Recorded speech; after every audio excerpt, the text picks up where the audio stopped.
la idea de hoy es que revisemos cuál es ese protocolo, que tengamos como unos ajustes en ese protocolo y que todos lo hagamos en el próximo conteo, pero que además entendamos hacia dónde van estos datos. Como preparación a esta sesión, les pedimos que vieran un video de una presentación de Eduardo. Y en este video él nos contaba, nos resumía muchísimo cuál es la idea, cuál es la meta con estos datos de perturbación humana y por qué estamos tan interesados en que los tomemos todos, pues digamos a nivel continental. Entonces un poco lo que vamos a tener hoy es un momento de presentarles el protocolo de campo, lo que debemos llevar a campo y tener en cuenta en campo para la próxima jornada de enero y febrero. Les vamos a mostrar cómo lo estamos haciendo Centro y Suramérica, algunos países de Centro y Suramérica, cómo lo están haciendo México. No es que sea totalmente diferente, solo necesitamos ajustar algunas cosas. Y abriríamos un espacio de preguntas y de discusión para ponernos de acuerdo sobre este protocolo. ¿Listo? Les voy a pedir un favor y es que escriban su nombre en el chat para que quedemos con, digamos, una lista de asistencia. Lo pueden hacer durante toda la sesión y estamos grabando. Disculpen, empecé a grabar por defecto y no les había pedido permiso, pero entonces vamos a grabar para que podamos tener esta sesión en línea y la podamos consultar y la podamos como tener todos. ¿Listo? Y podemos pues como no compartirla si alguno no está de acuerdo en la grabación, pero digamos que la podamos tener todos disponibles. Bueno, yo creo que te doy vía, Eduardo. ¿Alguna otra cosa? Creo que no, conté todas las cosas. Sí, muchas gracias. Se puede compartir la pantalla, ¿verdad?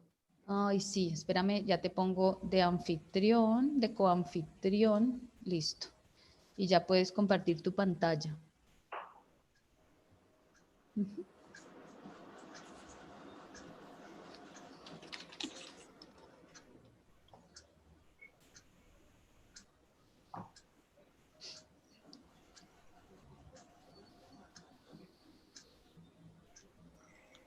¿Se ve, Diana? No, todavía.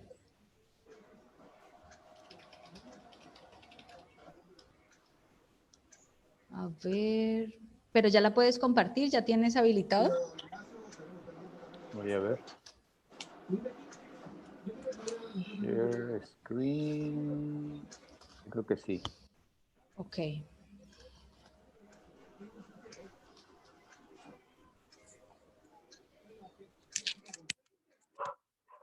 Ahora sí, ¿verdad? Sí, ahora sí. Ok. Bueno, buenos días a todos. Como bien platicaba Diana, estuvimos viendo, Matt, Diana y yo,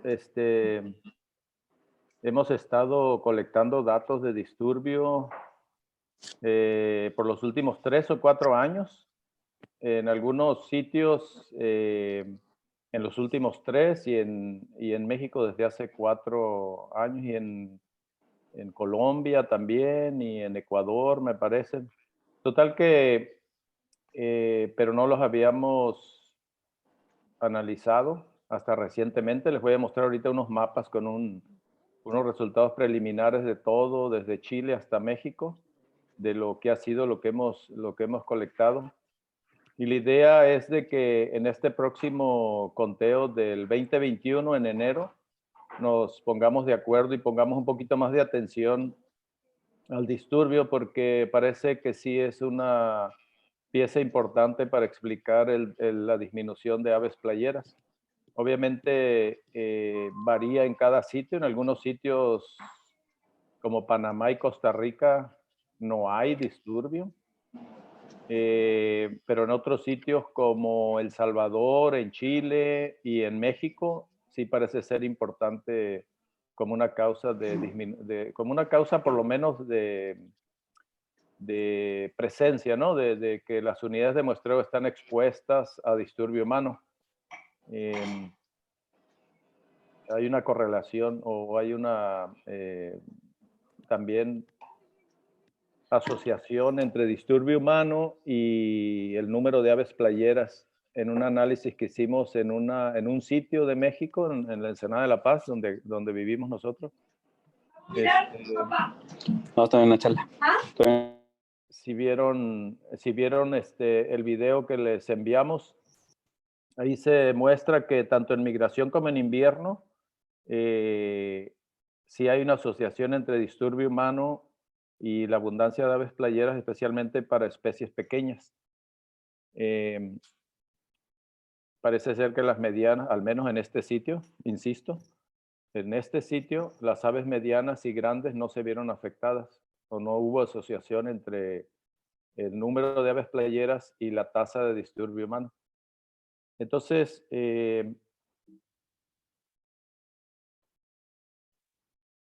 esto es el año pasado hubo este análisis que se publicó en Nature y que documentó la disminución de aves en general, incluyendo las aves playeras.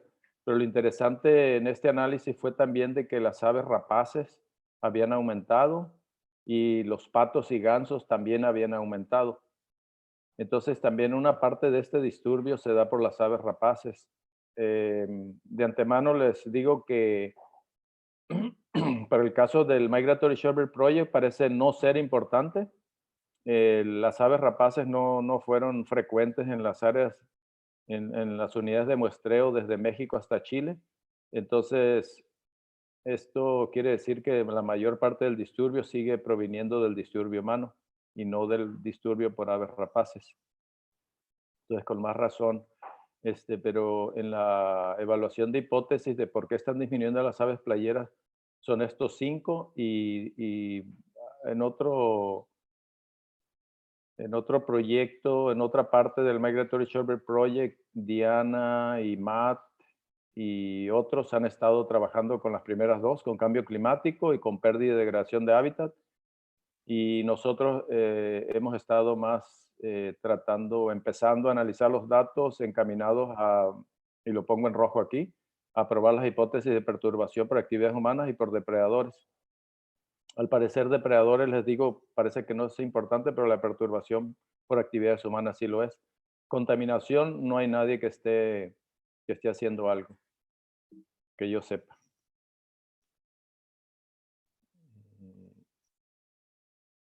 Ok, los perros, en otro estudio que hicimos en Ensenada, con la tesis de abril, se probó para ver, o sea, los agentes o los tipos de disturbio son muchos.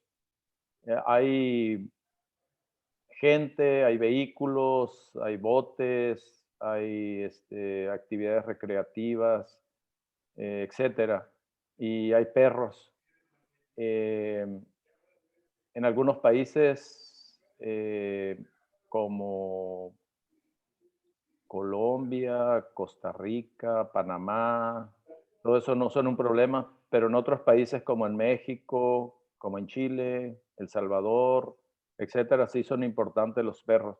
Bueno, total que en este estudio que hicimos con Abril para otro sitio en Ensenada, se demostró que los únicos que causan que las aves vuelen, o sea, que haya una respuesta, son los perros. Todos los demás tipos no encontramos algún efecto de que los hicieran volar. O sea, puede pasar gente, pueden pasar vehículos, y las aves simplemente o se ponen alerta o caminan, pero no vuelan. En cambio, los perros sí, ya sea amarrados o con una correa, que vayan con una persona o sueltos, en ambos casos sí hay un efecto y causan que las aves vuelen. Entonces, tipo de disturbio nos interesa mucho documentar. Y bueno, esto es, sesión es como para planear y para poner más atención en el próximo año, para de una forma hacia una escala grande, desde México hasta Chile, colectar información sobre disturbio, pero en particular sobre la presencia o el disturbio potencial por los perros.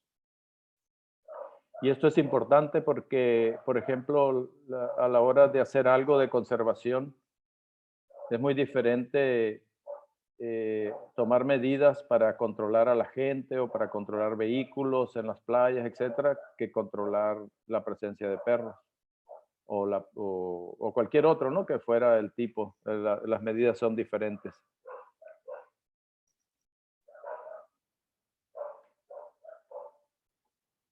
En general, desde Chile hasta México, la presencia de gente fue lo más común. Enseguida los vehículos en las playas. Y en tercera los perros. Bueno, esto de los efectos del disturbio ya lo vieron seguramente. Básicamente hay cambios en la distribución, porque hay una degradación de la calidad del hábitat en los sitios donde ocurren las perturbaciones humanas. Entonces, las aves se desplazan a localidades con menos disturbio, pero una es si es que hay localidades alternativas, y dos, que pueden ser localidades sin disturbio, pero con menor cantidad de alimento para las aves. Entonces siempre resulta un problema las perturbaciones. Bueno, les voy a mostrar estos resultados preliminares. En esto se hizo un análisis con base en todas las unidades de muestreo que se han visitado en los últimos 3 años. Aquí, por ejemplo, en Colombia no hubo disturbio. En Ecuador hubo un poquito más, en Perú un poco más y en Chile hubo más que en todos los sitios. Esto es para la región de Sudamérica. Y esto es con base a, por ejemplo, si hubo 100 unidades de muestreo que se visitaron en los 3 años, ¿qué porcentaje de esas tuvo algún disturbio potencial? No es que hiciera volar a las aves, simplemente si hubo presencia de personas en la unidad, o si hubo presencia de vehículos, o presencia de perros, presencia de pescadores, etcétera. ¿Ok? Entonces, esto es como potencial, como la exposición de las unidades de muestreo a algún tipo de disturbio. Entonces, en Chile fue más que en todos los sitios, especialmente, y bueno, aquí ya también se puede hacer una clasificación por sitio en particular, ¿no? Me parece que aquí donde dice Valparaíso, ¿se alcanzan a ver mi cursor? Ok, en Valparaíso, en el río Maipo, en la boca del río Maipo es donde hay más, y por eso está un poquito más, el color es un poquito más. Acá en Perú, en esta parte de, seguramente, pantanos de Villa, y acá en Ecuador también, bueno, no me sé bien los sitios, pero hay una tabla que hicimos para decir con más específicamente el porcentaje de disturbio que hay en cada sitio. En Centroamérica, el país que tuvo más fue El Salvador, fue el que tuvo más disturbio. Panamá y Costa Rica no hubo disturbio. En Panamá fue interesante porque el número de rapaces, sobre todo halcones peregrinos, fue un poquito más, no mucho, pero sí hubo más disturbio por rapaces que por gente, que por disturbio humano. El otro sitio es en el Golfo de Fonseca, donde es importante el disturbio humano. Pero de todos, por eso, por país, El Salvador está con otro color, un poquito más más rojo, más intenso que los demás. En México fue interesante porque yo esperaba la mayor parte, la península de Baja California tiene mucha menos gente, menos densidad de población que el macizo continental. Mas, sin embargo, el disturbio humano es mucho mayor acá en la península que en el macizo continental, a excepción de... Se me pierde el cursor. A excepción de este sitio que es Marismas Nacionales. Marismas Nacionales es el manglar más extenso que tenemos en México. Y aquí ocurrió del macizo continental la mayor parte del disturbio humano. Y aquí en la ensenada en la península de Baja California, por eso está de otro color también, tiene un color más rojo, porque en general los sitios tuvieron unidades con mayor exposición a disturbio. No sé qué onda con el cursor que no lo veo. Ahí está.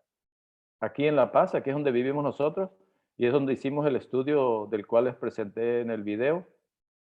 Pues sí se ve que comparativamente a otros sitios, el porcentaje de unidades con disturbio humano fue mucho mayor. Entonces, ahora les voy a mostrar después les podemos mandar este informe que hicimos. Diana, ¿te parece si pasamos bueno, primero si hay preguntas? Y lo otro, o si quieres pasamos al formato de campo que usamos acá y luego el formato de campo que usan en Colombia y el resto del Centro y Suramérica. corredor. Ajá, en Centro y Sudamérica. Sí, no sé si hayan preguntas un poco sobre como la importancia o el foco que tenemos sobre este tema. Mira, algo que me quedó pensando es que entre todos estamos colectando la información de abundancias con la que estamos calculando las tendencias y la de perturbación humana. La de cambio de hábitat, digamos que lo estamos haciendo con sensores remotos, la de cambio climático de pronto también, pero lo interesante es que esto de perturbación humana sí lo tenemos que tomar en campo, entonces muy interesante que tengamos esta sesión y que todos puedan tener sus preguntas y todos puedan salir súper claros de qué estamos haciendo y para qué. Si alguno tiene preguntas, levanta la mano o abre su micrófono o la escribe en el chat y la compartimos con todos. No. Bueno. Perdón, Michelle Gutiérrez tiene una pregunta.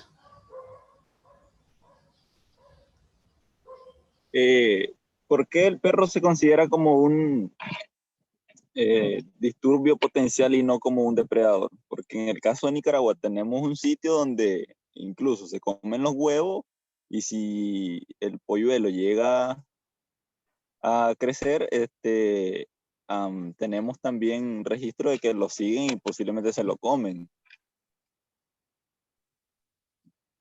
Sí, en la época reproductiva efectivamente se podría considerar como un depredador, no tanto como un disturbio. Pero en la época no reproductiva, que es lo que estamos tratando en este proyecto, o sea, fuera de la temporada reproductora, estamos separando disturbios naturales de disturbio humano. Y perro, como es una mascota, forma más parte del disturbio humano, ¿no?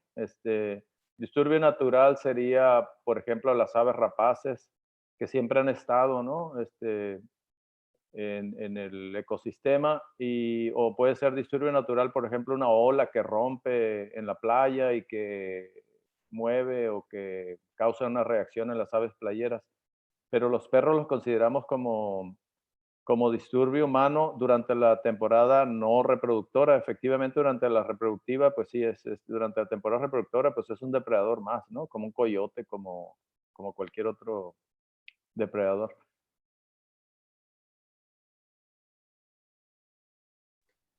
Correcto, gracias. Listo. Entonces, vamos a los formatos. Como les decía, si alguien tiene alguna pregunta por el chat y bueno, y no quiere hablar, pues por el chat la podemos leer. ¿Listo? La escriben por el chat y la podemos leer desde ahí. Muestro entonces el formato que estamos usando, Eduardo. Empiezo.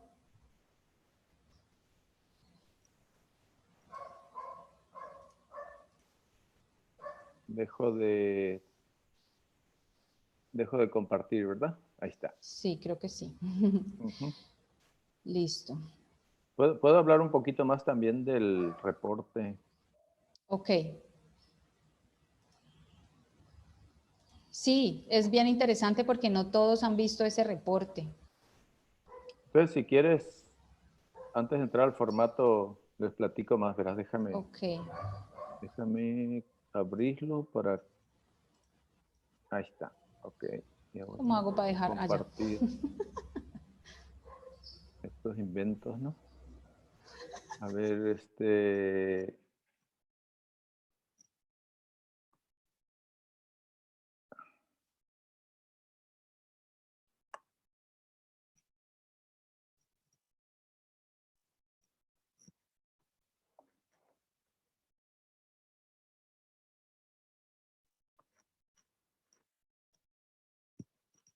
yo no encuentro el Zoom.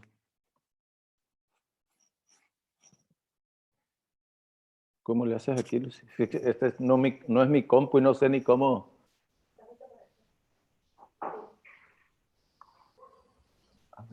No.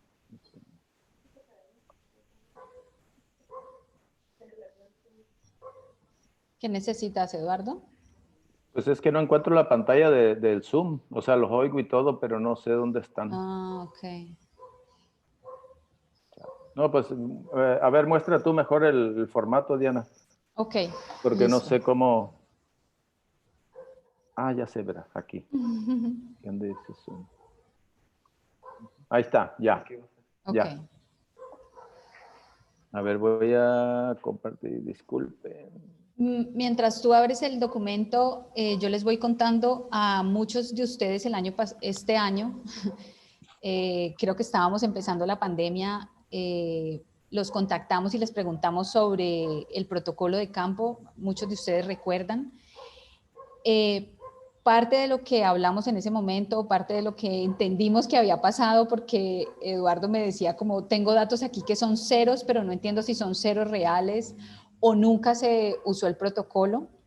Entonces, todos esos resultados y todas esas discusiones que tuvimos de si este país usó el protocolo, lo usó desde tal año, digamos que fue lo que se puso en este informe.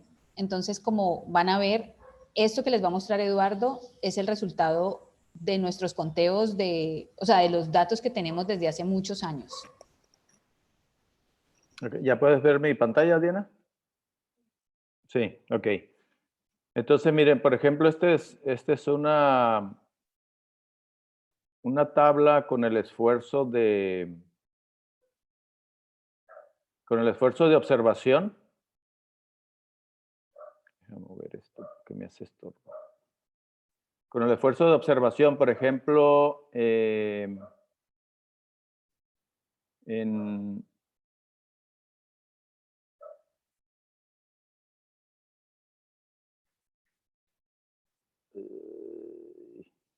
ok. Por ejemplo, en Chile se ha colectado información desde el 2000, información sobre disturbio, ¿no? En varios de estos casos el conteo de aves se ha hecho desde mucho antes. De hecho, se ha hecho en Colombia y otros países como en México, se ha hecho desde el 2011, pero el disturbio se incorporó en los últimos 3, 4 años. En Chile, en el 2017 al 2019, se ha realizado en 3 sitios y el número de unidades de muestreo acumulado son 62, o sea, en todos los años, ¿no? Contando unidades de muestreo en los 3 años.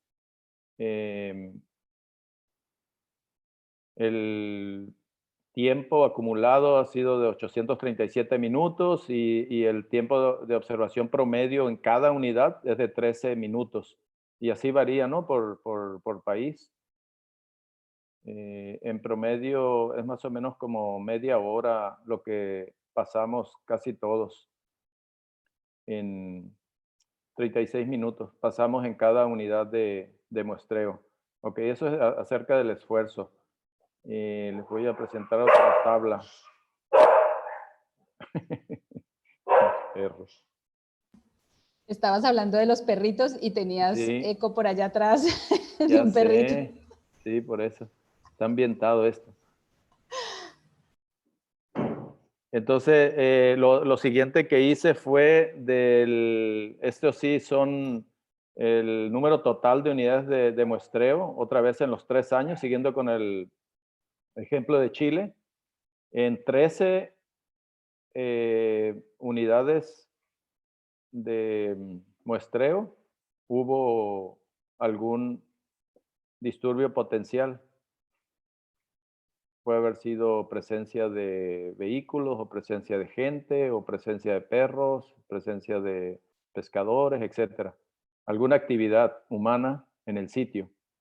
Entonces eso fue un 21% de unidades con disturbio. El porciento de unidades que tuvieron aves rapaces fue del 10%. Y como ven, las rapaces, el porciento, estos porcentajes, son muy, muy pequeños. Y también de disturbio en otros países varió mucho. Por ejemplo, en Panamá y Costa Rica, les digo, el porciento de unidades con disturbio fue 0. En Chile fue más alto. En El Salvador.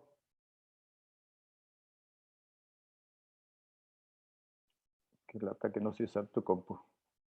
Ok. Pícale por aquí y se va a bajar. Sí, deja.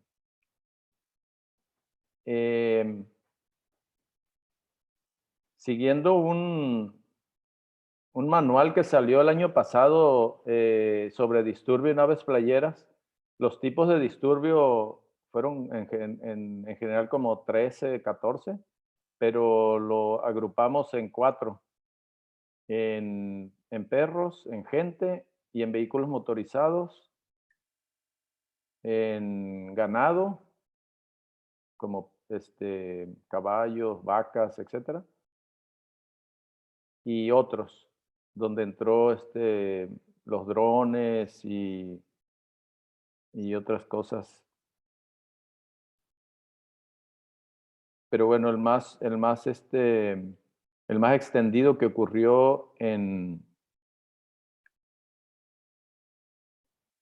la mayor parte de los países fueron los perros. En 8 países. Y la otra cosa que hicimos fue casi en todos los países ocurrió algo interesante también de que, por ejemplo, del 100% de unidades con disturbio, la mayor parte estaba localizado en 1 o 2 sitios en cada país. Entonces eso es un problema, pero a la vez es una oportunidad, porque en esos sitios es donde si es que se demuestra, ¿no?, que el disturbio está causando problemas para las aves, en esos sitios es donde se debería de tomar medidas de conservación acerca del disturbio humano.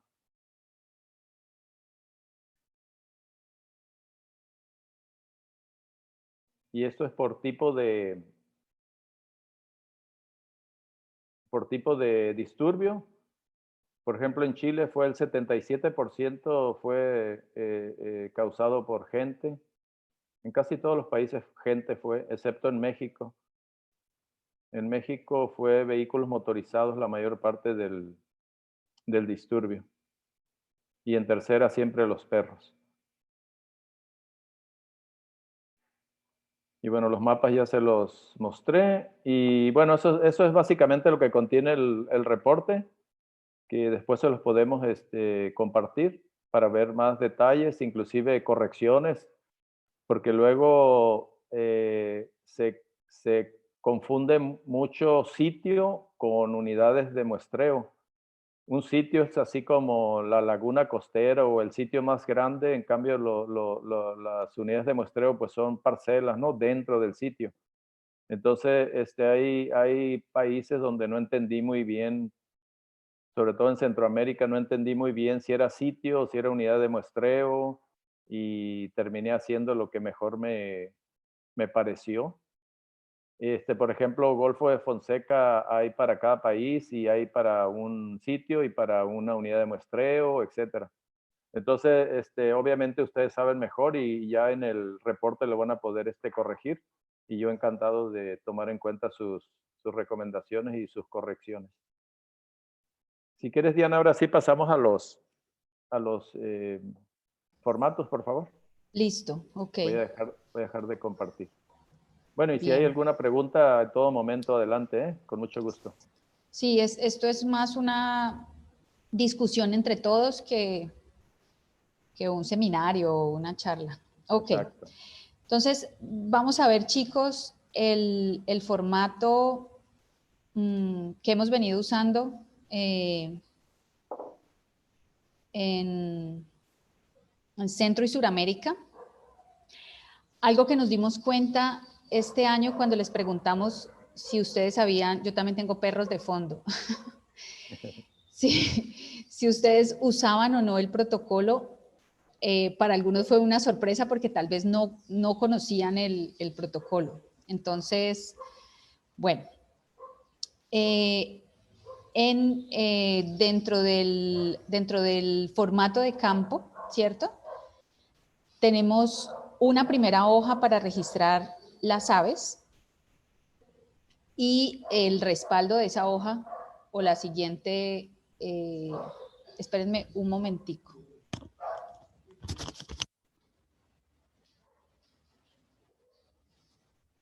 Voy a cerrar acá.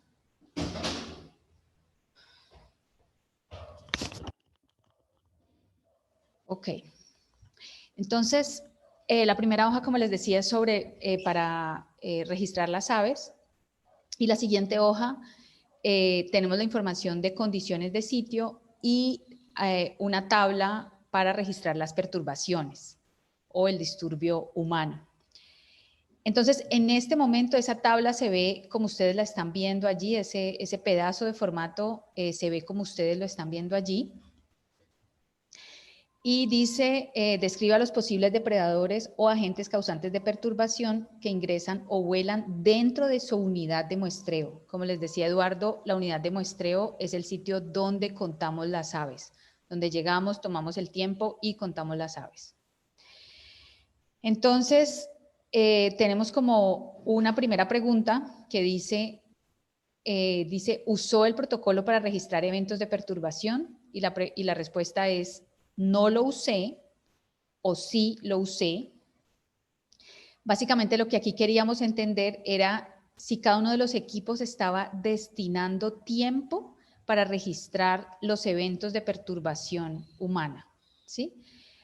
Porque podía ser que todo ese resto de tabla estuviera vacío o lo que nos encontramos es que la información estaba vacía, pero al final no sabíamos si ustedes habían invertido tiempo o no en registrar eventos de perturbación. La invitación para el próximo,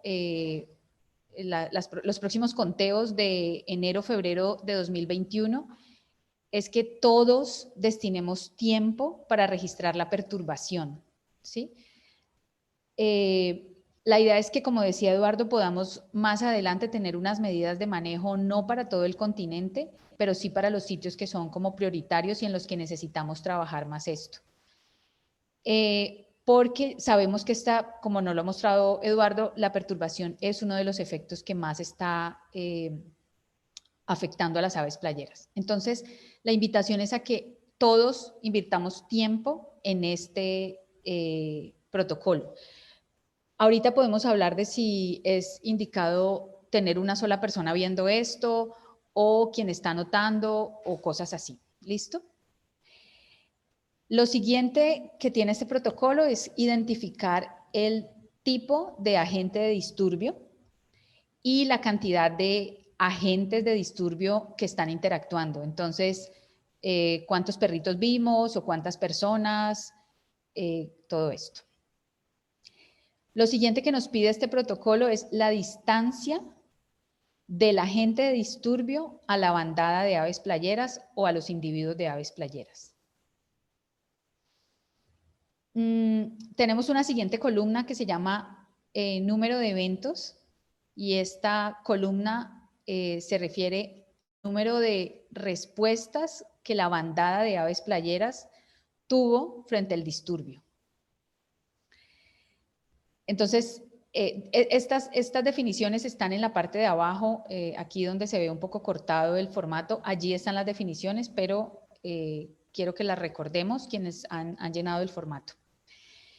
La siguiente columna es para registrar el número de aves que respondieron a esa perturbación. Y luego la propuesta es que tratemos de separar esa bandada que se perturba en grupos de grande, mediana y pequeña. Si ustedes vieron el video, recordarán que lo que encontró Eduardo y su equipo es que el disturbio era, ya no recuerdo si positivo o negativo, ya no lo recuerdo, pero era significativo para los grupos de aves playeras pequeñas, ¿sí? Entonces, esto también es muy importante y un poco es como nos va a ayudar a direccionar las medidas de manejo que podamos hacer. Ay, perdón. La siguiente columna era sobre el tipo de vuelo y si regresaban o no a la parcela. Dentro del protocolo también hay una lista de todas las especies playeras con el tamaño. Esta fue una propuesta que hicimos. Hay aves que ni siquiera registramos en el MSP, pero las dejamos allí listadas. Y otra cosa que les quería mostrar es cómo se ingresa esta información a CATSI. Si ustedes recuerdan, cuando están ingresando la información, les dice, ustedes entran como científicos ciudadanos, dice quiero empezar una nueva visita, llenan la información de la visita y la segunda hoja es esta que ustedes están viendo aquí, donde ingresamos la información del sitio y al final, si hacen scroll hacia abajo, encuentran dónde registrar la perturbación humana. ¿Qué nos ha pasado con esto? Que el formato y CATSI, si ustedes se acuerdan, es diferente. Entonces, esto ha sido uno de los problemas que hemos tenido con este protocolo. Y bueno, así es como se ve, digamos, en agrandado este pedazo de CATSI. Entonces, básicamente, aquí en esta parte de la plataforma de CATSI está la lista de agentes de disturbio que estamos considerando. La siguiente, digamos, cajoncito es para el número de veces que este agente de disturbio causó un disturbio y cuántas aves volaron y de qué grupos de tamaño. ¿Listo? Y lo mismo, tenemos aquí esta pregunta sobre si invirtieron tiempo o no registrando perturbación o disturbio. ¿Listo? Esto es como el formato que tenemos, que hemos usado algunos países en Centro y Suramérica. Yo creo que no todos lo han usado, pero digamos que esto es como lo que estamos usando. Yo voy a dejar de compartir mi pantalla para que Eduardo nos muestre. Y la idea de ver estos dos formatos es que unifiquemos las cosas y el próximo enero y febrero salgamos ya súper claros a registrar estos eventos. ¿Listo? Dale, Eduardo.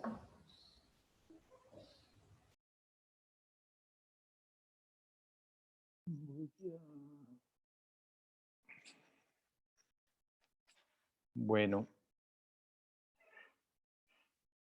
Eduardo, ¿puedes bajarle un tricito a tu pantalla de acá de inferior Donde dices 250. ¿Cómo? Al zoom donde dice Ah, 250. ya. Eso. Ya. Sí. ¿Ahí está mejor? No tanto. Exacto. Muy bien. ¿Ahí?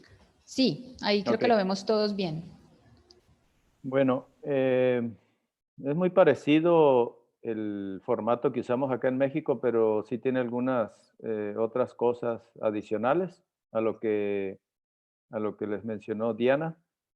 Algo que hacemos, nosotros llegamos a la unidad de muestreo y lo primero que hacemos es contar aves. Y después llenamos las condiciones del hábitat y las cuestiones de disturbio se hace por el anotador durante todo el periodo de tiempo que pasamos en la unidad. Entonces está fijándose, porque el observador casi siempre está viendo por el telescopio, ¿no? Entonces tiene una visión muy reducida, pero el que está para anotar, él sí tiene eh, eh, sí tiene un campo visual mucho más grande que puede notar eventos de disturbio humano. Entonces se pone la fecha, este es del año pasado, ¿no? Este formato. Y le mencionaba a Diana que siempre le ponemos aquí en los formatos porque luego como es en enero se le va la onda a uno y pone el año pasado todavía, que no se acostumbra, ¿no? Por ejemplo, ahora capaz que algunos ponen o ponemos 2020, siendo que ya vamos a estar en enero del 2021. Bueno, entonces tomamos la hora de inicio del conteo y la hora final del conteo, y algo que hacemos extra nosotros es de que ponemos qué están haciendo las aves. Entonces ponemos el número de, por ejemplo, aquí de Western Sandpiper, ponemos el número que están alimentándose y el número que están descansando, por ejemplo. Entonces tenemos algo de actividad también. Aquí están las categorías de descansando, alimentándose, volando, alerta, agresión, acicalándose, etc. Entonces pensamos, y tenemos que hacer ese análisis todavía, pero pensamos que no es solamente el número de aves, sino lo que están haciendo en esa unidad es importante. Porque, por ejemplo, si hay disturbio, pudiera haber el mismo número de aves, pero estarían alerta y no estarían comiendo, por ejemplo. Entonces pensamos que podría ser también el comportamiento o la actividad de las aves una variable de respuesta importante. También tenemos un espacio para comentarios generales. Muy frecuente encontramos aves marcadas y simplemente para recordar ponemos aquí que se empieza por el tarso arriba izquierda, izquierda abajo, y luego te sigues con la combinación derecho arriba y derecho bajo, etcétera, ¿no? Para aves anilladas. Bueno, y entonces ya en el formato de campo, en la segunda página donde se anotan las condiciones de la unidad, se vuelve a anotar la fecha, la hora de inicio y final, los observadores, si el censo, el conteo fue a pie, en auto, en cuadrimoto, en aerobote, etcétera. Hay diferentes métodos que usamos acá, dependiendo de cada sitio. Agregamos también fotografías de la unidad de muestreo. Y bueno, por fin llegamos, después de todo, ¿no? Lo que ya saben, que se llena con de la unidad de muestreo, cuánto está expuesto, cuánto está inundado, etcétera. Llegamos al de disturbio y depredadores. Aquí nosotros tenemos una tabla un poquito también muy parecida a la que mostró Diana, pero con algunas otras cosas. Tomamos en cuenta el tipo o agente, por ejemplo, si es un perro, o si es un pescador, o si es una cuadrimoto en la playa, etcétera. La conducta, que si está estacionado o si está corriendo, por ejemplo, una persona, si va caminando, si va corriendo, si está nada más tomando el sol, etcétera. La distancia a la parvada en metros, obviamente estimada. Esto es, tomamos en cuenta el ave playera más cercana al tipo de disturbio o al agente de disturbio. Cuando hay aves rapaces, tomamos en cuenta si hay ataque y si este ataque fue exitoso o fallido. Por ejemplo, cuando hay halcón peregrino o algún otro halcón. La respuesta de las aves ante la causa del disturbio puede ser alerta, caminar o volar. Y lo que toma en cuenta el CATSI es solamente aves que levantan el vuelo, o sea, que reaccionan tanto que vuelan.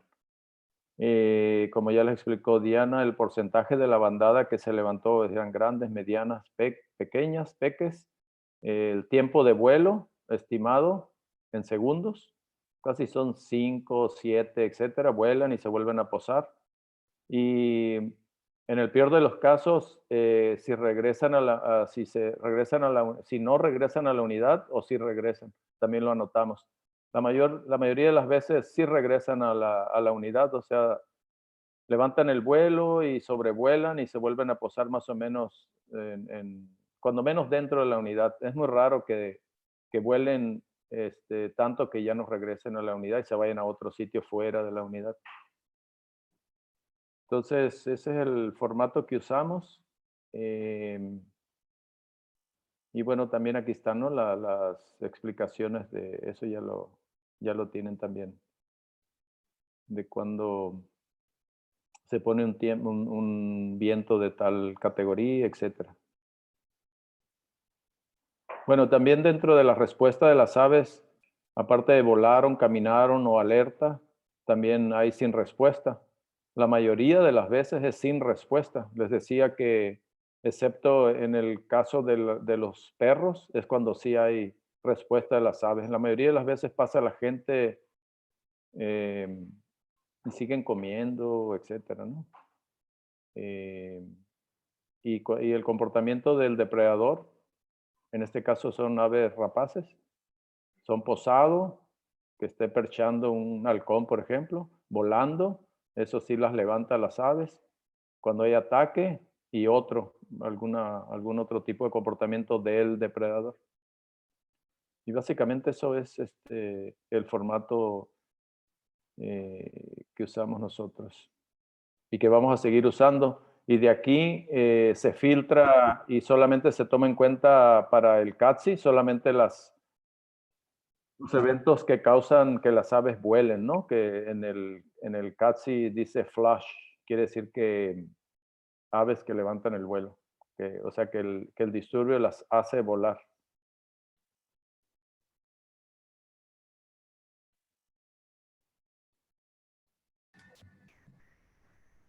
Bueno, no sé si ya podemos hacer preguntas. Sí, adelante. Sí, mira, yo tengo como duda al respecto de qué recomiendan en este caso, digamos. Recuerdo muy bien que hay un sitio, nosotros tenemos una salinera que es paso de gente todo el tiempo. Entonces, a veces uno cuando toma estos datos, a veces lo toma uno al final o algo así, pero digamos, en este caso que todo el tiempo están pasando, a la persona que me está anotando debería estar como tomando esos datos siempre, digamos, porque como les digo, o sea, estamos media hora ahí o una hora y todo el tiempo como es lugar de paso, pasa gente, motos, bicicletas y digamos, como ustedes dicen, algunas veces bicicletas pues no hacen mayor cosa, pero a veces si pasan motos o mucha gente junta, sí hacen perturbación. Entonces, la idea sería que entonces el que me está anotando debería anotar todo el tiempo esas perturbaciones. Es correcto, sí. Sí, Ah, porque ya. cada uno de esos es un evento. Hasta ahorita, toda la información que tenemos nosotros es eventos, o sea, como disturbios potenciales. Por ejemplo, pasó una bicicleta, ese es un evento. Pasó una persona caminando, ese es otro evento. No hemos podido todavía, vaya, la mayoría de esos eventos son potenciales porque no ocasionan una respuesta en las aves. Sí, digamos, también tenemos otro ejemplo que tenemos unos planos lodosos que es paso todo el tiempo de lanchas. O sea, todo el tiempo están pasando lanchas. Entonces deberíamos También. poner esas lanchas igual si no están, o sea, muchas veces como ya van alejadas, no las aves no se perturban, pero siempre están pasando lancha.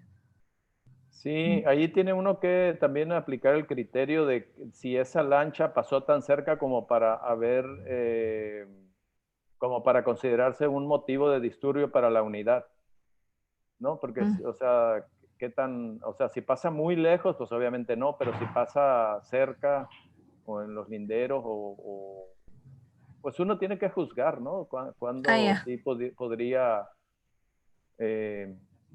causar un disturbio a la unidad. La mayoría de los disturbios ocurren en las periferias de la unidad de muestreo. Es muy raro que haya dentro, ¿no? A menos que haya alguien almejeando, por ejemplo. O sea, que esté dentro de la unidad junto con las aves playeras. Pero la mayoría son, por ejemplo, ocurren en la costa, ¿no? En la playa o en el mar, como dices, cuando pasa una panga, ¿no? Pudiera pasar cerca de la unidad. Entonces, pero sí, todo eso se debería tomar como eventos potenciales de disturbio. Ah, ya. Gracias. De nada.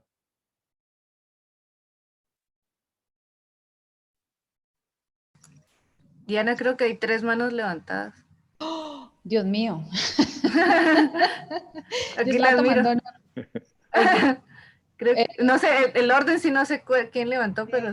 sorry, vamos en orden como me aparecen acá. Primero Abril, luego Luis y al final Bari. Y si alguien más levanta la mano, voy a estar más pendiente.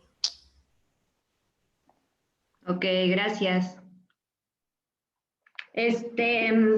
Bueno, esto va un poco de acuerdo a lo que estamos platicando ahorita.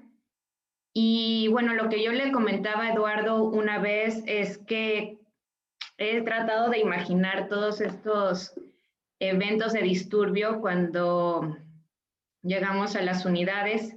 Y yo le comentaba que llegando a una unidad de muestreo hay una serie hay un número ya determinado probablemente de usuarios en las playas, de perros, de vehículos, y que todo eso funciona como agentes potenciales de disturbio, pero que podrían llegar a ser agentes de disturbio. O sea, todos son potenciales hasta que demuestren lo contrario, ¿no? Entonces, por un lado, yo veo en el protocolo, en el primer protocolo, que consideran el número de agentes y después el número de agentes también que causaron la perturbación. En mi opinión, es muy importante tener esas dos cifras, o sea, una como todos los agentes potenciales en la unidad, y luego el número de agentes que sí causaron un evento de disturbio. Ahora que he estado trabajando con los datos de mi tesis y que he estado revisando todo lo que tiene que ver con la estadística, pues yo creo que eso sería muy conveniente y va a ayudar mucho a darle un peso al disturbio en cada una de las unidades. Y la otra sería, pues, tener, que es muy importante tener una definición en qué momento vamos a llamar evento de disturbio. Como mencionaba la compañera anterior, no recuerdo su nombre, sobre las lanchas, ¿no? ¿En qué momento vamos a juzgar si es un evento de disturbio? No, esto es solo pues una duda si va a quedar así como a juicio en el campo, porque sí puede llegar a ser muy subjetivo en cada una de las unidades. Entonces, no sé si valdría la pena tener algún tipo de definición o a qué distancia se pueden llegar a considerar ya unos agentes perturbadores. ¿Qué sugieres tú, Abril?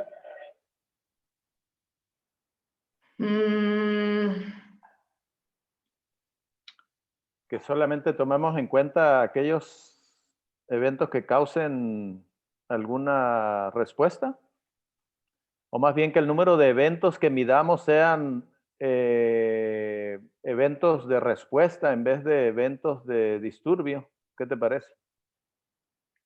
Sí, yo creo que sí sería también conveniente tener pues esas categorías, O sea, Diana, los algo que así habíamos provocan comentado. respuesta. Ajá, algo así habíamos comentado, ¿no, Diana? Que en lugar de medir el número de eventos de disturbio potencial, que pusiéramos atención en el número de eventos de respuesta. Sí, y lo que tú decías, en CATSI realmente se registra el evento más último, digamos, el que las aves volaron. Ajá. Y el más Entonces, grave, pues. exacto, el más grave. Pero sí, yo pienso que podríamos tenerlo allí, o sea, decir, vamos a registrar cuando las aves volaron y eso es lo que va a ir en CATSI, que sí es como el último. Aunque sí, ya sabemos que hay otros eventos como que cambian de comportamiento o yo no sé si ustedes recuerdan un video que nos mostraron en Virginia, que tenían allí como unos medidores de cardíacos y el bichito no se movía, pero se le subían la frecuencia cardíaca. Eso no lo vamos a poder hacer, entonces la propuesta es cuando vuelan. Medir la respuesta cuando vuelan. Y creo que también es importante tener el número de agentes de disturbio porque eso nos habla de la perturbación del hábitat. Okay. También recuerdo y seguramente muchos de ustedes en algún momento se habrán cruzado con un artículo donde relacionan número de vehículos o número de personas en una playa y a lo largo del tiempo, por muchos años, si se va incrementando el número de vehículos o de personas en la playa, va disminuyendo también el número de aves playeras o de ciertas especies al menos. Y yo creo que eso es un efecto que a largo plazo podría dar muchísima información sobre la degradación del hábitat, de los hábitats. Sí, exactamente. O sea que yo creo que tan importante como monitoreo de aves, es importante monitorear el disturbio en sí. O sea, cómo va cambiando, ¿no? Lo más probable es que aumente en el tiempo, porque vamos a ser más personas, hay más actividades, hay más capacidad de que perturbemos. O sea, cada vez hay más motos, cuadrimotos, etcétera. Pero había otra pregunta por ahí. Luis Sandoval. Buenos días, gracias por el taller, saludos a todos. Me surgió una duda mientras comentaban cómo medir lo de los disturbios. ¿Qué pasa cuando uno está trabajando con sitios donde hay más, uno no tiene unidades donde muestrea, porque son sitios muy grandes, pero eso también facilita la llegada de los individuos cuando ocurre el disturbio? Es decir, entre más sitios disponibles haya, más aumenta la probabilidad de que los individuos no vuelvan a la unidad de la que salieron. Pero hay sitios donde uno solo tiene la unidad o las unidades donde ellos están, ¿verdad? No tiene ningún otro sitio para irse. Entonces eso va a generar que si se van a quedar en el sitio, vuelvan a ese sitio, ¿verdad? Porque es lo único disponible. ¿Cómo se toma eso en cuenta en estos monitoreos? Porque si realmente la respuesta de irse o de quedarse en el sitio después del disturbio va a estar más asociado a la disponibilidad de sitios para quedarse o irse que realmente posiblemente a la intensidad del disturbio. Sí, Luis, efectivamente, ya hay un artículo que hace esa como escenario y precisamente donde se ve el efecto del disturbio humano en el número es precisamente donde hay sitios alternativos. Ahí donde no se ve cambio en la abundancia es por eso. Son explicaciones por qué no hay sitios a donde se vayan las aves. Entonces no tienen otra opción. Entonces no tienen más remedio que quedarse en ese sitio y aguantar el disturbio, pero siempre están alerta. Es lo más grave eso. Es la situación más grave porque no tiene a dónde irse y siempre están alerta, gastando energía en volar y que en alimentarse, ¿no? Entonces, ¿no sería bueno en cualquiera de los dos protocolos tener como una columna o casilla extra que indique si hay o no hay más sitios disponibles como una forma de controlar por eso? Pudiera ser en la caracterización de cada unidad, ¿verdad? De cada unidad de muestreo. Pero sí es importante tener unidades por eso precisamente, ¿no? Porque en un sitio más grande de una unidad no podrías controlar qué disturbio está causando algún efecto en tu área de muestreo, básicamente, ¿no? O sea, tienes que hacer unidades controlables de no más de 1 kilómetro. Sí, no, pero como a veces es como imposible para nosotros muestrear inclusive por unidades, sitios muy grandes, entonces es eso, ¿verdad? De que ellos salen de nuestras unidades y van a sitios fuera de las unidades porque realmente tienen espacio disponible, mientras que en sitios pequeños, las posiblemente vamos a mostrar todo el sitio con varias unidades y van a volver porque es lo único disponible en varios kilómetros a la redonda. Claro. Entonces, ¿verdad? Sí sería bueno como, ya que hay que aclarar que en la descripción del sitio si uno tiene más o menos área disponible para Ujú. calcular eso. Sí, sí es buena sugerencia, yo creo, porque sí va a Sí. depender. Yo creo que en general esa covariable del sitio deberíamos, perdón, esa covariable de la unidad deberíamos considerarla y es un tema un poquito de paisaje, ¿no? O sea, ¿a Sí, quién tengo al lado? ¿Qué otras opciones tengo al lado para que las aves vayan o regresen? Pero sí, tenés razón.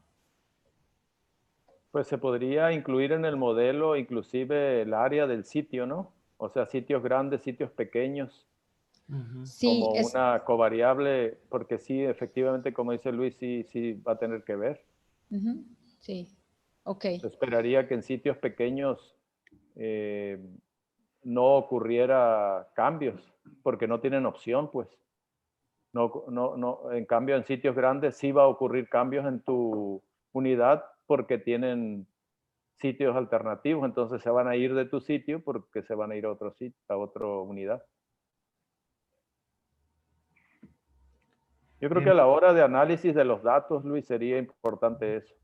O sea, de no perder de vista dónde está situada la unidad de muestreo que estás incluyendo en tus análisis. O sea, eso quiere decir que vas a meter la variable del tamaño del sitio. ok. Pero más allá de tamaño del sitio, un poco de conexión o de paisaje, porque mira, estoy pensando en un sitio en Colombia que tenemos dos grandes islas barrera. El sitio mide 14.000 hectáreas y las dos islas barrera, ya no recuerdo cuánto, pero son los dos sitios, esas dos islas barreras son los sitios de las aves playeras. Entonces pasa lo que está diciendo Luis, cuando el agente viene, el agente perturbador, los bichos vuelan un ratito y vuelven a posarse allí. Entonces, si solo tomáramos el tamaño del sitio, nos diría, sí, allí hay más espacio, pero tal vez esas dos islas barreras son lo de mejor calidad, por decirte.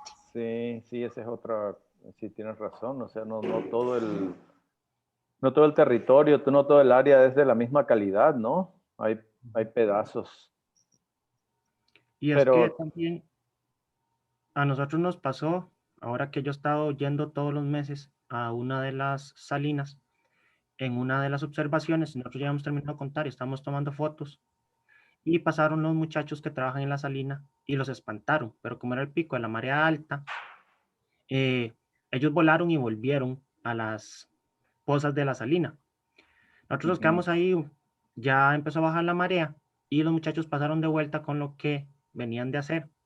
Y en ese momento, como ya estaba bajando la marea, ya estaban los planos lodosos disponibles, entonces todos se elevaron y se fueron inmediatamente. sí. Entonces, ¿verdad? De ahí era donde surgía mi duda de cómo uno, por ejemplo, puede tomar como un dato, una anotación de eso para poder hacer el control de estos desplazamientos, ¿verdad? Que van a pesar diferentes si se van completamente o se van y vuelven al sitio. Sí, sí hay demasiadas complejidades en esto del disturbio y por eso estamos tratando de buscar la forma de al menos estandarizar la toma de datos para estar en condiciones de analizarlas, ¿no? De alguna forma agrupando situaciones, agrupando, por ejemplo, algo que podríamos hacer también es por hábitat, o sea, no es lo mismo una planicie lodosa que una salina o estanques, etcétera. Entonces es importante también notar en qué tipo de hábitat estás haciendo la observación, así como lo que decíamos, ¿no? De qué otros sitios alternativos o qué otras unidades de muestreo alternativos habría para esas aves. Pero en la hora del análisis, todo eso se puede tomar en cuenta en los modelos que puedes incluir varias variables, ¿no? Listo. La Vari tiene la mano levantada y luego Michel Gutiérrez. Hola, gracias. Bueno, yo tengo varias preguntas. La primera es con lo de eventos de perturbación. Pienso que sí sería bueno terminar de aclarar cómo se va a registrar eso, porque según recuerdo en el protocolo que tienen de MSP, dice que hay que registrar el tipo, que sería, por ejemplo, persona, y que el evento es cuántas veces ese tipo entra a la unidad o digamos que se vuelve como un agente de perturbación. Entonces, digamos, si pasan 2 personas y luego vuelven, entonces ahí serían 2 eventos de perturbación de esas 2 personas, pero y si luego pasa como una persona sola, sería otro evento del mismo. Como que yo había entendido que cuando se registraba el evento era si ese tipo volvía a hacer como digamos, una perturbación en la unidad.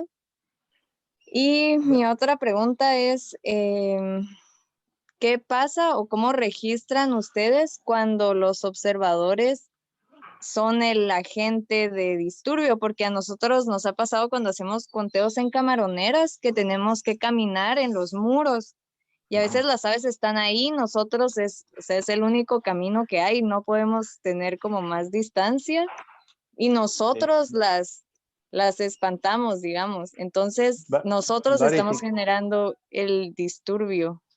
sí, ¿Sí? Vari, si quieres nos vamos por partes porque luego se me olvidan las preguntas. Ya Ah, está hiciste bien. 2 ahorita. Empezando con la última, el observador se considera como observador, o sea, no se cuenta como motivo de disturbio. ¿Ok?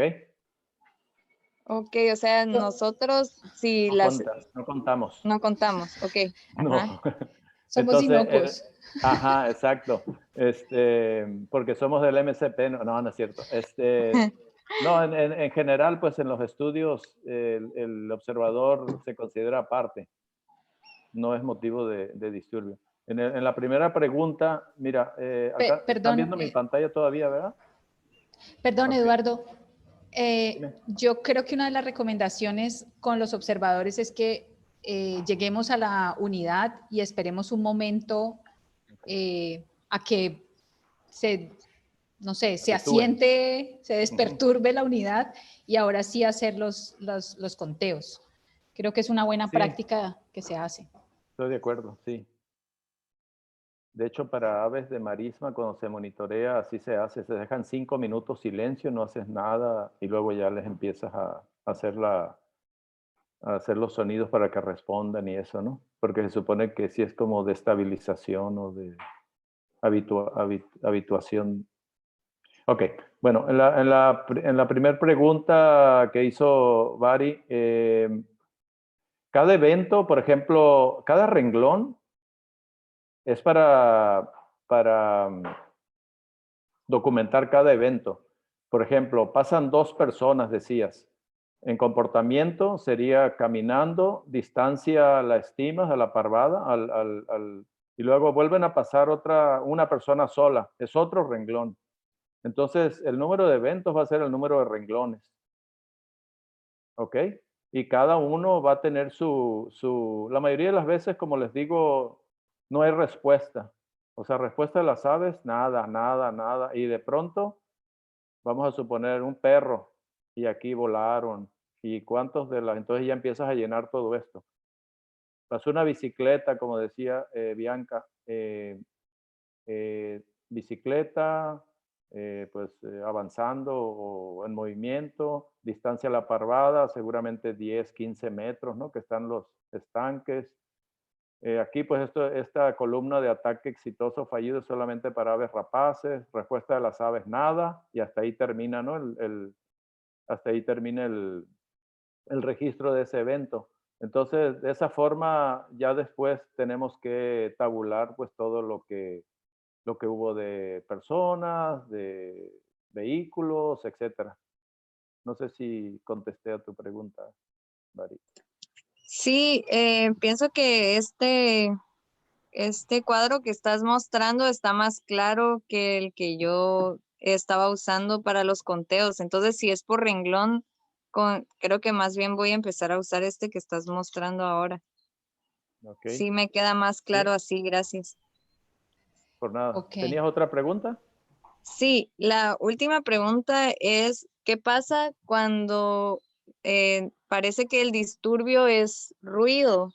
Porque por lo menos aquí en las camaroneras a veces de la nada como encienden un motor y si hace como, tal vez no está dentro de la unidad, pero el ruido del motor sí se escucha. O nos ha pasado, por ejemplo, que los trabajadores están en otro estanque y gritan o silban. La otra vez creo que estaban quemando como unos cohetes y el simple sonido del ya como que perturba a las aves. Entonces, ¿cómo han registrado este tipo de perturbación? Pues nosotros aquí, por ejemplo, algunas en La Paz están cerca del aeropuerto y, por ejemplo, cuando despegaban los aviones o que iban aterrizando, pues obviamente pasaban muy lejos, pero el ruido sí se escuchaba y sí producía respuesta de las aves. Y lo tomábamos así, o sea, el tipo de agente sería un avión, en tu caso sería, el de nosotros sería un avión, en tu caso sería pues una motobomba o y bueno, ahí sí tendrías que la distancia, ciertamente haría falta, ¿no? Algo así como intensidad. Habíamos pensado nosotros, inclusive en los celulares hay una aplicación que te permite medir los decibeles del ruido.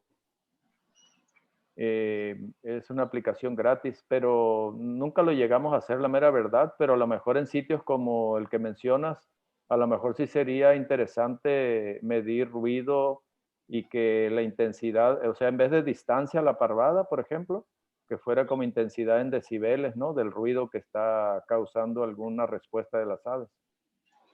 Se me ocurre, ¿no?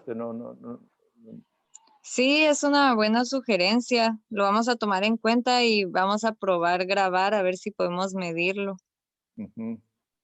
Pues se lo pueden hacer ahí, como te digo, en el momento, o sea, donde están ustedes y con la aplicación esta le pones y ahí te dice cuántos decibeles. Y eso anotarían, por ejemplo. Y documentar Perfecto. todo, ¿no? Documentar la respuesta, etcétera. Sí, gracias. Esas serían mis preguntas. Gracias a ti. Ben, sobre la segunda pregunta de Bari, claro, tenemos dos formatos diferentes, entonces algo que tenemos que hacer ahora es, ¿cómo se llama? Juntar estos protocolos y tener uno solo con algunos acuerdos, ¿no? Entonces, tal vez esta propuesta de Eduardo de que cada fila sea un evento puede funcionar, pero ahorita hablamos de eso. Tengo la mano levantada de Michel Gutiérrez.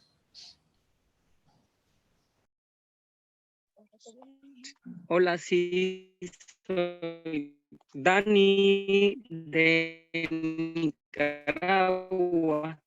Estoy acá con un muchacho. Se está cortando. Nos queda claro es que estrictamente no se incluye como perturbador directo el investigador. Y respondiendo a Bari. Michel, Hola. te estamos escuchando cortado. Hola. Hola. Si quieres, ¿te queda fácil escribirlo en el chat? O mira a ver si ya se descortó. Ok, intente otra vez. Parece que ya se escucha bien. A ver, Intenta, porfi, Michel. pero más que repita, por favor. Hola, Sí, se escucha. hola, soy Dani Munguía de Nicaragua.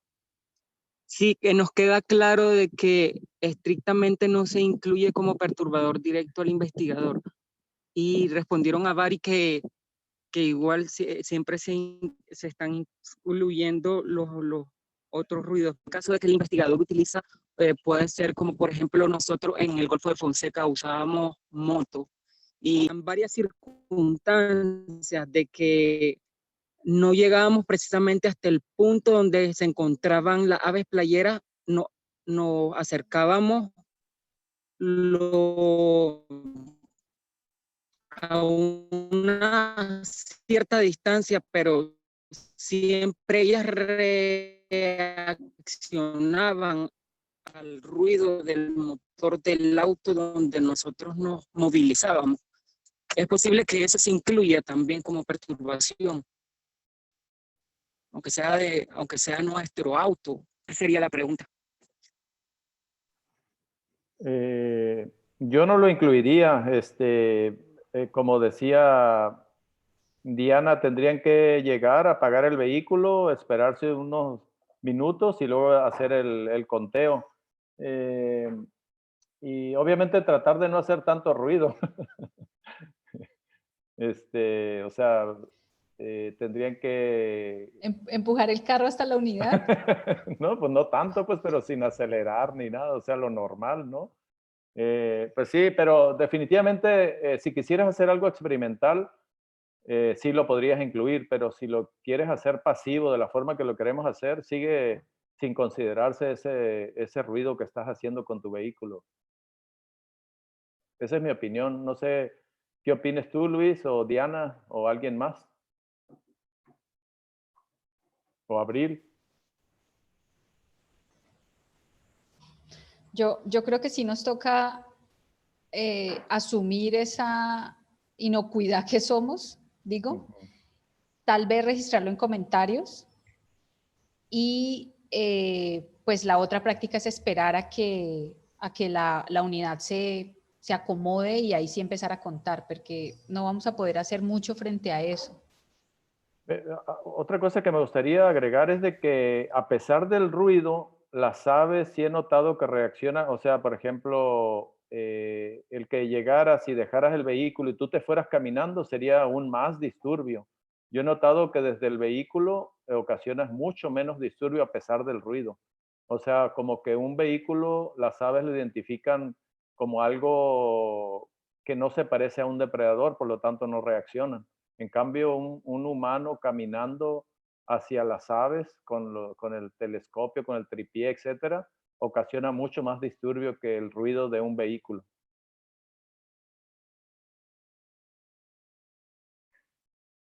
Ok, dice Salvadora que muchas veces los observadores somos los únicos agentes de perturbación.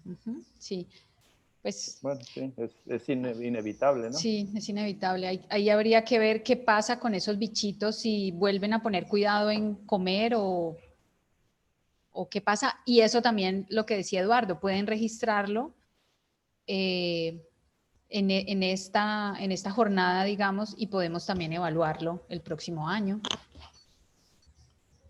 Lo otro es que, como decía Abril, a veces, digamos, los sitios se van convirtiendo en sitios perturbados. Digamos que nosotros vamos una vez al año o algunos de ustedes una vez al mes, entonces también habría que evaluar como qué tanto efecto tenemos, no sé. Luis está levantando la mano de nuevo. Sí, me parece interesante esto de que nosotros somos los agentes disturbantes, ¿verdad? Y yo creo que sí, si nosotros estamos generando perturbación y hacemos que los individuos se vayan, sí hay que tomarlo mucho en cuenta, porque realmente estamos sesgando los datos de una forma negativa y vamos a estimar poblaciones o abundancias mucho menores a las que realmente son. Y lo otro es, ok, nos enfocamos entonces en la parte de tomar los datos de abundancia, tratando de disminuir la perturbación, que puede ser aproximarme no tan cerca como quisiera, pero hasta el punto donde no genere yo ningún vuelo o desplazamiento de las especies. Por ejemplo, en el caso de nosotros, que tenemos muchos imantopus mexicanos, los imantopus mexicanos tienden a asustarse mucho.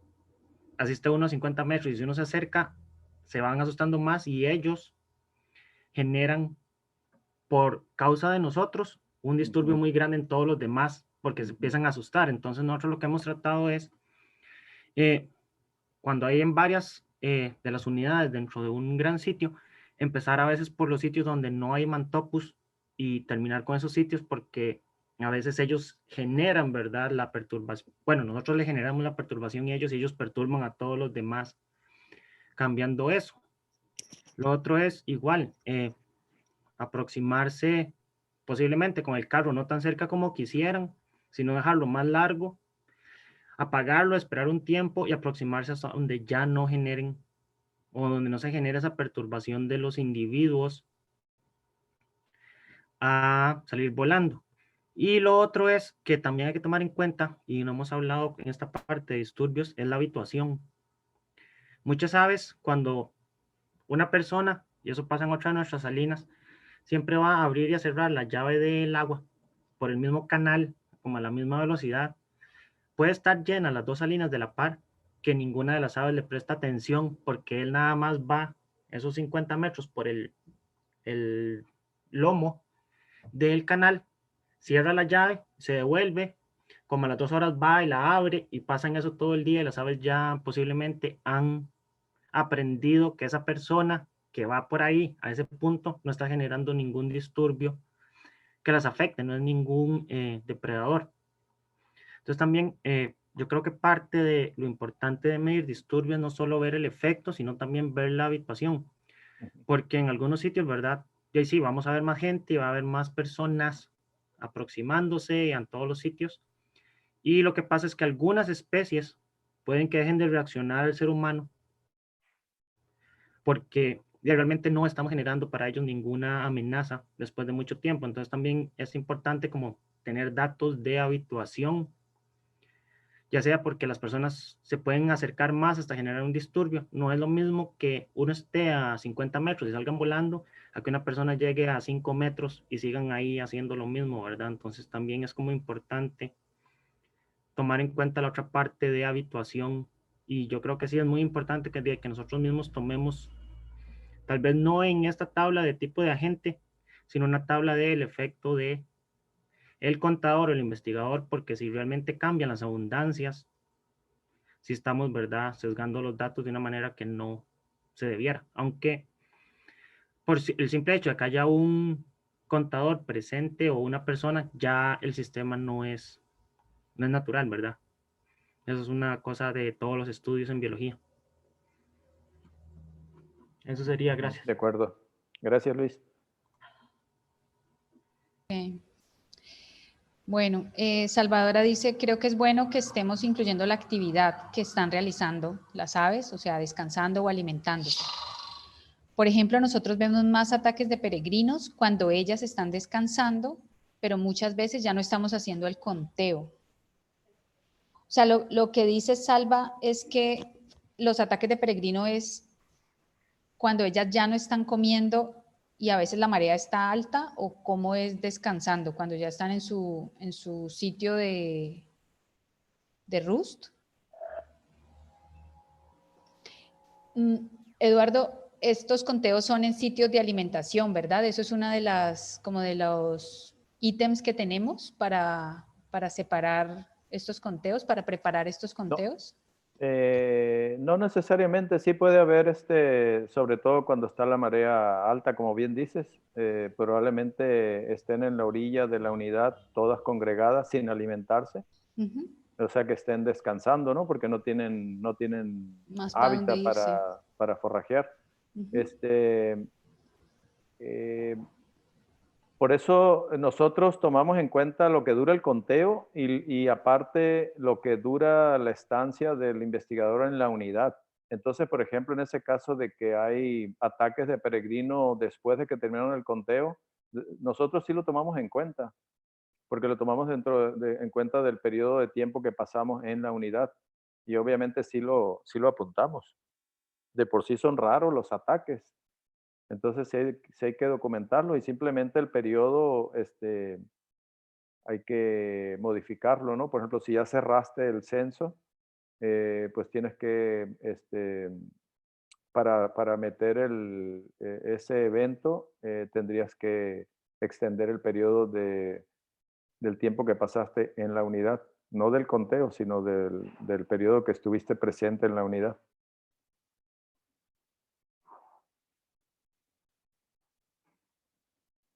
No sé si a eso te referías, Salvadora.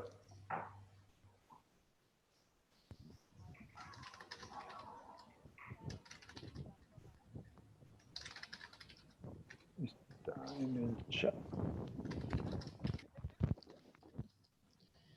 No sé, Salva, creo que no tiene micrófono, pero podríamos ver.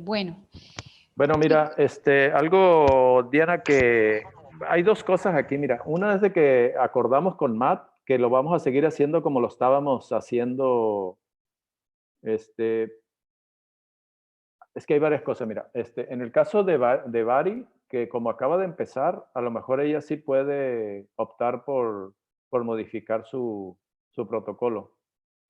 Pero en el resto habíamos quedado de que lo vamos a seguir haciendo igual porque el CATSI está arreglado para recibir esos datos. Algo, por ejemplo, que le hace falta al protocolo de nosotros, que tiene el de Diana o el que tiene el de Centro y Sudamérica, es el número de aves que vuelan. Si se fijan aquí en esta tabla que está en la pantalla, no tiene el número total de aves que vuelan. Entonces, el porciento de medianas, grandes y pequeñas, pues tiene que estar en relación a ese número de aves total que vuelan, etc. Entonces, Diana, si me confirmas lo que acordamos, porque sí tenemos que salir de aquí con un acuerdo de qué es lo que vamos a usar, ¿no? En un sitio, en una región y en otra. Ok, pues sí, lo que les proponemos son, uno, que todos invirtamos tiempo en hacer el protocolo, en ver si hay perturbación humana en los sitios. Esto nos va a dejar que el próximo año o en otros años podamos enfocarnos en esos sitios que tienen, digamos, perturbaciones humanas más altas, porque como mostró Eduardo, no necesitamos estar en todos los sitios haciendo esto. Y lo otro, permíteme compartir la pantalla, Eduardo. Sí, voy a cerrar el mío. Y lo otro es lo que estaba diciendo Eduardo, y es que al menos por el próximo año, por el conteo de enero-febrero de 2021, nos ciñamos un poco a CATSI. Perdón que me perdí. Perdí mis pantallas. Nos ciñamos un poco a CATSI, que es esto que les estaba mostrando. Ya les muestro el protocolo cómo quedaría. Entonces, en CATSI hicimos o no el protocolo, cuántos agentes habían, cuántos eventos de disturbio, la siguiente cajoncito, cuántas aves volaron y de qué tamaño. La propuesta es un poco modificar el protocolo de esta manera. Tendríamos entonces que todos llenaríamos el protocolo, llenaríamos pues los agentes, que podemos hacer lo que dice Eduardo de tener una fila para cada uno de los agentes, eso nos confundiría menos. La distancia, el número de espantamiento, le llamo yo, el número de vuelos que tienen las aves, el número de aves que vuelan y los porcentajes. Estos dos cajones que están aquí tachados no están en CATSI. Si alguno quiere llenarlos estaría bien, pero lo que les estoy mostrando en este momento es cómo quedaría el protocolo ajustado para que sea transparente con CATSI y podamos, como que eso sería lo mínimo que todos deberíamos llenar para hacer los análisis, ¿sí? Ok. A mí me parece interesante incluir lo que decía Luis, no solo para perturbaciones, sino en general para la abundancia de las aves, y es cómo es nuestro sitio. Si, digamos, si es un sitio grande pero tiene otros sitios alternativos, o es un sitio grande y solo tiene esos sitios. Entonces podemos, yo creo que incluirlo en algún momento, ¿sí? Y no tendría que ser en este protocolo, porque no lo tendríamos que llenar todo el tiempo, sino como en una caracterización general de las unidades y de los sitios que hagamos. Creo que esos serían los acuerdos que hay. Sí, y lo otro es de que después del 2021, una vez que hayamos probado este protocolo, que recibamos retroalimentación entre todos, cómo se sintieron, qué sugerencias de modificación harían, etcétera, ¿no? Eso va a ser muy importante. Entonces, cuando lo hagan, cuando lo pongan en práctica este protocolo, por favor, fíjense qué le falla o qué le agregarían o qué le quitarían, etcétera, ¿no? De acuerdo a su experiencia en el sitio. Sí. Yo creo que es como importante que todos tengamos unos mínimos que nos funcionen para todo el continente, digamos, pero después de esto, yo creo que le podemos ir agregando otras cosas. O sea, por ejemplo, tener en cuenta el efecto de observadores me parece súper interesante. Lo de hábitat, digamos que fácilmente lo podemos incluir como covariable porque es una de las cosas que tenemos, parte de la información que tenemos. Entonces, esto se puede personalizar para cada sitio, pero que al menos tengamos unos estándares continentales que nos dejen comparar estas cosas, que es como la idea de esta gran red de trabajo que tenemos. Sí, algo que menciona Salvadora en el chat y que es muy importante es que hay que llenar este formato en el campo, porque cuando llega uno y lo quieres llenar después pues en el lugar de descanso donde estés hotel o casa, etcétera, pues ya no es igual, ¿no? Entonces en el momento y que sea durante el periodo de tiempo invertido, porque después lo que se va a analizar es la tasa de disturbios para que sea comparable, el número de eventos de tal tipo por minuto o por media hora, etcétera. Bien. Oye, yo tengo una pregunta. Buenos días. Hola, Rosabel. Hola, ¿qué Hola. tal? Una consulta. Se supone que ya ahora para enero que hagamos los conteos, debemos estar tomando en cuenta rellenar estos datos, pero yo no veo que vamos a tener mucha participación por el tema de la pandemia. Y los 3, 4 que podamos salir, porque todo va a depender, nosotros no estamos saliendo en grupos, es como que cada uno vaya en su propio carro y eso limita mucho la participación de la gente. Entonces, si acaso seremos 3 o 4 y vamos a estar muy enfocados en contar los pájaros. Entonces, ¿cómo le vamos a hacer? ¿Cómo le va a hacer el resto de la gente? No sé si las condiciones son iguales en otros sitios, pero hay incluso regulaciones del Ministerio de Salud donde no puedes tener congregaciones de más de 10 personas ahorita. Y la cosa está horrible acá, así que yo me imagino que a medida que vaya pasando los días, probablemente nos encierren de nuevo. Entonces yo no veo muy realista que en enero podamos cumplir con llenar la información que se requiere. ¿Qué tienen que decir al respecto, please? Rosabel, pero dices en general del conteo de aves playeras. Correcto. Ok, Sí. pues miren, lo que hemos estado hablando pues digamos en los meses anteriores estuvimos preguntándonos si era posible o no.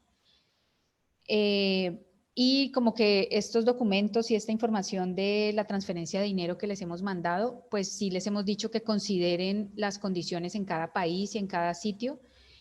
Y si no se logran hacer los conteos, pues no los vamos a hacer, o sea, no vamos a arriesgarnos. Primero es como mantener la seguridad de los observadores y de los investigadores, de las comunidades locales, y si no hay datos, no nos preocupemos, ¿sí? Entonces, sí, o sea, si no vamos a salir a campo, si estamos de nuevo confinados, no nos preocupemos, tranquila. Y los temas administrativos, pues del dinero, luego los solucionamos, pero sí, el llamado es que primero revisemos cuáles son como las condiciones de cada país. Sí, yo nada más añadiendo lo mismo que dice Diana, yo he estado sondeando al menos en la región aquí en México, con los participantes. La mayoría sí planean hacer el conteo. Sí ha habido una persona que me dijo, un observador, que no prefiere no participar este año. Lo mismo le dije, o sea, tranquilamente, no hay problema. Inclusive, no pasa nada si no se registran datos de tu sitio. En el caso, por ejemplo, de la CONAM, que ellos tienen restricciones más limitadas, la Comisión Nacional de Áreas Naturales Protegidas, lo que han discutido entre ellos y concluido es de que no puede haber lugar más seguro que estar en campo, siempre y cuando lo hagan así como dice Rosabel, o sea, que cada quien agarre o cada par o cada persona agarre su vehículo y vaya a los sitios que le tocan sin reunirse ni nada. Nosotros estamos planeando de esa forma que vamos a gastar mucho más en este conteo porque vamos a ir en más vehículos, vamos a llegar a hoteles y vamos a tener que rentar más cuartos para no compartir y pues siempre con cubrebocas y etcétera, ¿no? Entonces, seguir todas las... Pero sí, yo estoy de acuerdo. En primera es si no pasa nada si no se hace el conteo. Son condiciones anómalas. Yo creo que después de estas fiestas de fin de año, yo creo que varios países y varios estados vamos a regresar a rojo. Es lo más probable. De tal forma que en enero va a estar difícil. Nosotros aquí en mi estado, por ejemplo, estamos en amarillo, pero en Baja California, que es el estado al norte vecino, están en rojo. Entonces, ahí hay sitios donde vamos a tener restricciones para andar en campo y para llegar a hoteles, etc. Pero sí, definitivamente esto lo estamos planeando como si fuera un año normal, pero no lo es. O sea, nos estamos alistando. Nada más como para a ver si aclarar.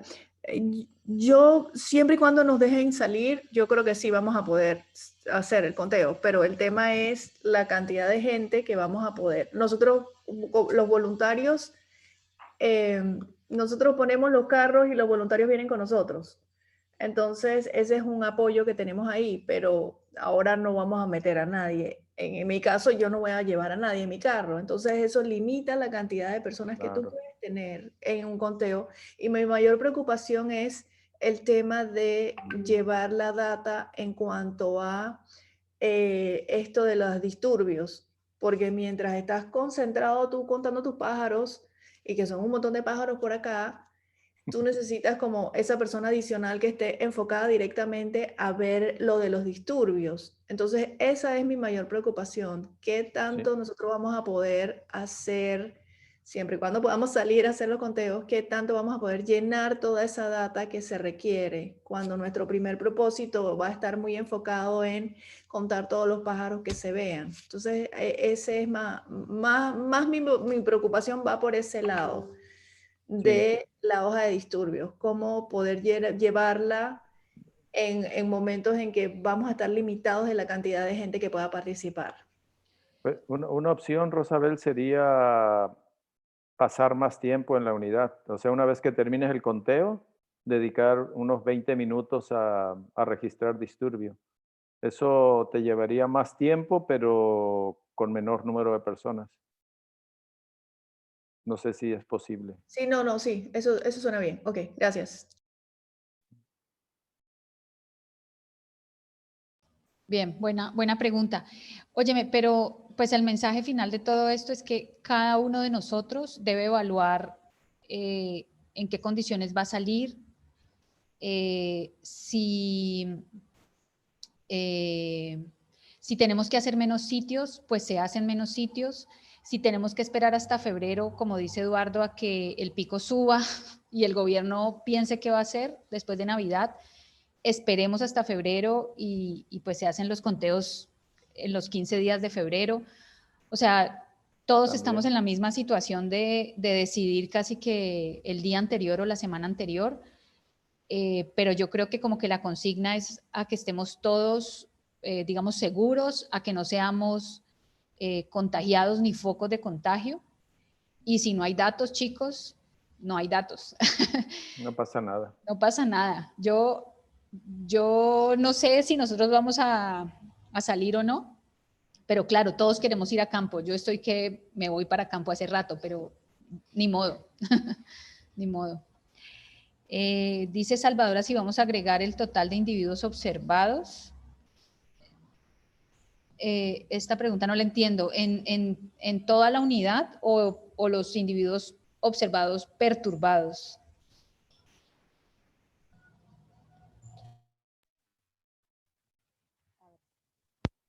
Escucha. No.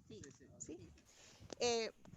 Creo que se habló, Odi, que, a ver, tenés la bandada completa, por ejemplo, ok, tenés 10.000 individuos, entonces un porcentaje de esos individuos vuela. Pero creo que no tenemos el dato de cuántos individuos hay, o sea, cuál es la composición de la bandada y cuál es el porcentaje. Entonces, mi pregunta es esa, que agreguemos, realmente es una sugerencia también para el tema de los análisis, ¿no? Tener el número de los individuos para que puedas tener el porcentaje. O sea. Ok, pero este número de individuos no sería el total de la cuenta que hiciste cuando contaste abundancia de las aves en la unidad. O sea, digamos que uno llega a la unidad y dice hay tantos bichitos, tantas bandadas, tantos no sé qué, y eso te da un total. Sí, realmente. Si lo conecta, lo que pasa es que como lo tenemos como dos formatos independientes. Ok. Yo decía que una columna vaya con eso, porque además tenés, durante el conteo contaste 17 especies, pero los que reaccionaron a la perturbación fueron menos, no fueron las 17 especies, o ya después no tenés las 17 especies, ¿no? En el momento de la perturbación. Yo lo veo muchas veces como dos momentos diferentes realmente. Quién sabe, quizás porque en nuestro sitio, cuando contamos en donde se están alimentando, la perturbación va a ser perro, va a ser gente, pero si contamos cuando están descansando, van a ser otro tipo de perturbaciones. Y ahí entran las motos, los vehículos, entra gente, entran lanchas, o sea, hay como otro número diferente de perturbaciones. Yo creo, no sé, yo creo que deben ser las perturbaciones que registremos mientras contamos los bichitos, aunque ahorita le decía Eduardo a Rosabel que tal vez valga la pena considerar más tiempo. Pero yo pensaría que debería ser casi al mismo momento de cuando estamos contando los bichos. ¿Qué pensás, Eduardo? Sí, estoy de acuerdo. Primero contestando a Salvadora, o sea, el número total de aves en esas 10.000 que están en esa unidad de muestreo, la vas a obtener posteriormente, ¿no? Ya en el análisis de los datos. Pero el número de aves que vas a notar en esa tabla de disturbio es el número de aves que levantaron el vuelo. Y precisamente como no alcanza a ver uno en esa bandada que levantó el vuelo, no alcanzas a ver qué especies son, lo único que notamos es si son aves grandes, medianas o pequeñas. Entonces, de esa forma estamos agrupando al menos, porque sería mentiras pues que pudieras decir cuántas limosas, cuántos pluvialis, etcétera, están en esa bandada. Entonces, de esa forma, como agrupando datos, es como estamos tratando de solucionar el asunto de tanta variabilidad de los datos. Entonces, el tener esa suma de 10,000 en una unidad no es práctico en el campo, porque acuérdate que vas contando en números individuales, ¿no? O sea, para llegar a esos 10,000 son un montón de cifras, son un montón de números individuales que después tienes que sumar. Entonces, por eso lo obtendrías hasta después, ¿no? Ya que te sientes en la computadora y obtengas el número total. Sí se busca que sea concurrente el número y el número de eventos de disturbio, pues para que precisamente sea como una fotografía, ¿no? Haz de cuenta, por ejemplo, si la variable explicatoria que quisiéramos analizar fuera el porcentaje de inundación, que depende de la marea, obviamente tenemos que hacer el conteo y el por ciento de inundación de la unidad de muestreo en ese momento, pues porque si mides cuántas aves hay y luego a las 2 horas mides cuánto hay de inundado, pues obviamente no son correspondientes, ¿no? Es lo mismo con el disturbio.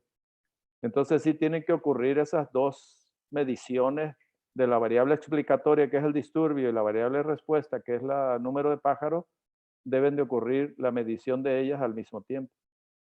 O casi al mismo tiempo, ¿no? O sea, si lo haces durante 20 minutos y luego pasas otros 20 minutos, pues es casi, digo, por esta razón de que hay pocos voluntarios. En este momento, pues es casi lo mismo, ¿no? Es casi concurrente. Ok. Bueno, no sé si hayan más preguntas, chicos. Yo en un rato les mando el formato modificado y pues si tienen alguna otra duda o alguna pregunta, Eduardo o yo estamos pendientes, o el resto compartámoslas entre todos para que todos podamos retroalimentarnos. No sé si en este momento hay otra pregunta.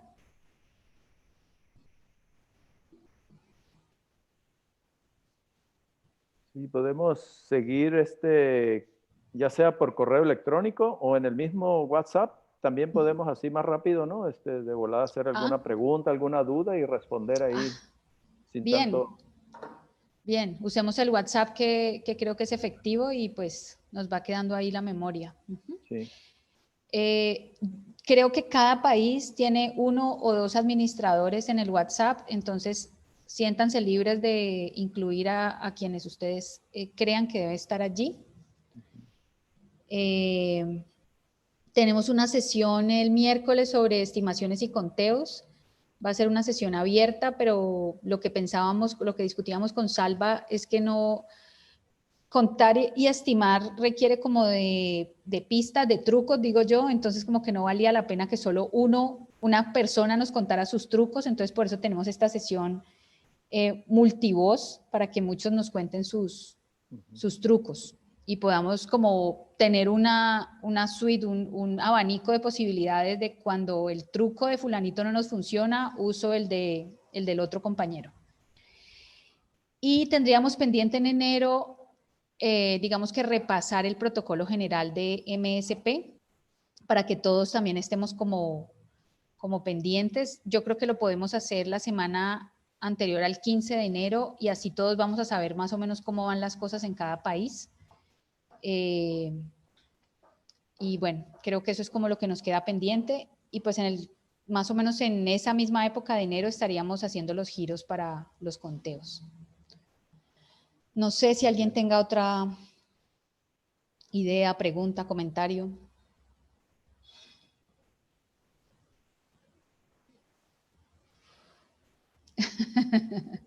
Bueno. Ok. Si no hay preguntas, yo les agradezco su atención y estamos en contacto. Cualquier cosa que sugieran, no solamente para yo responder, sino al contrario, que ustedes nos den retroalimentación sobre este asunto del disturbio. Listo. Bueno, muchísimas gracias a todos. Nos vemos el miércoles y en los siguientes días. Ok. Saluditos, saluditos.